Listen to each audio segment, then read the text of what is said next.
Refugees from all over the globe now call Tucson home. And one community event that seems to grow in size and scope every year is the Tucson World Refugee Fest.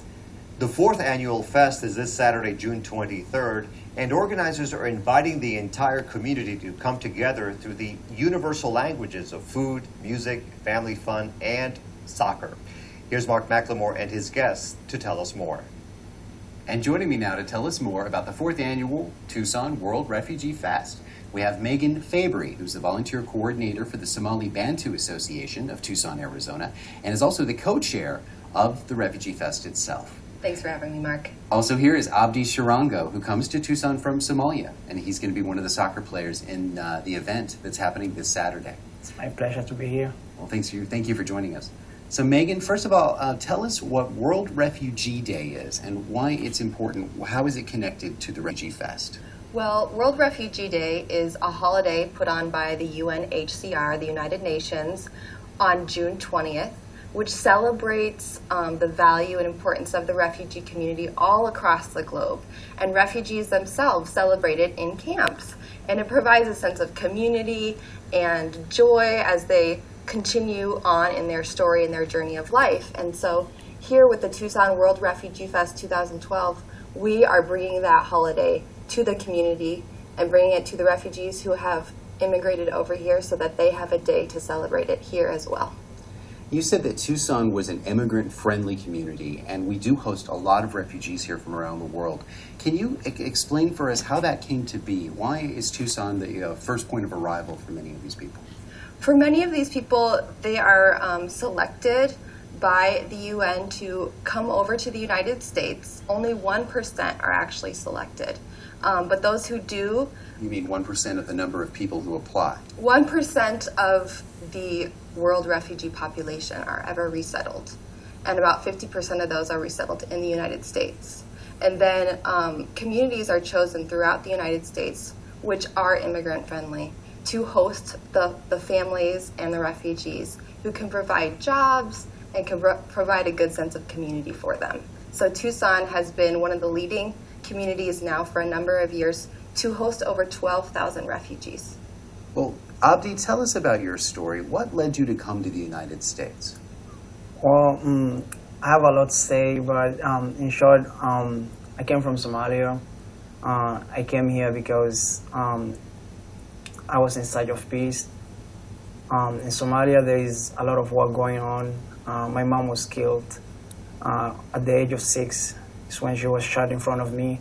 It was so horrible. So we decided to go to Kenya, which is a nearby country or a bordering country to Somalia. It took us almost 4 days on foot to go to the Kenyan border. And then when we go to Kenya, we lived there for about 12 years.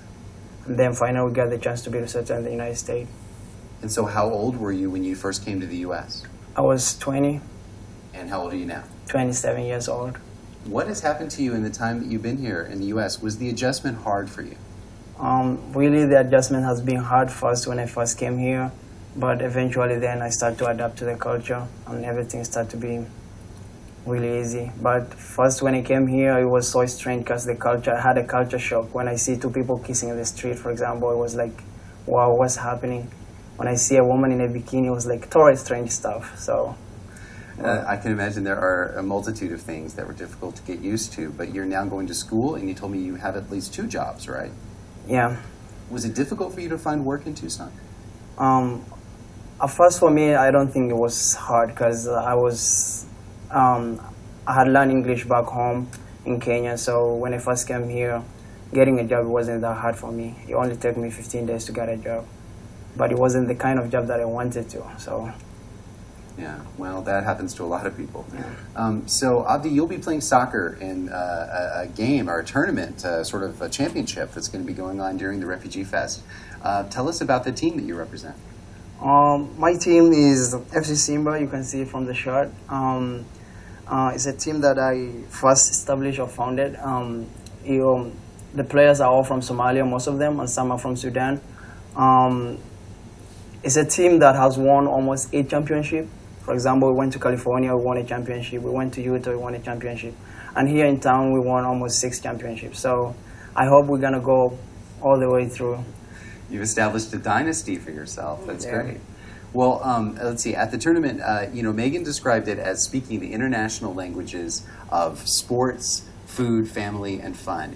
Do you think soccer is an international language? Is it a way for you and other people from other nations who are refugees to get together? Absolutely, because you can tell there's World Cup.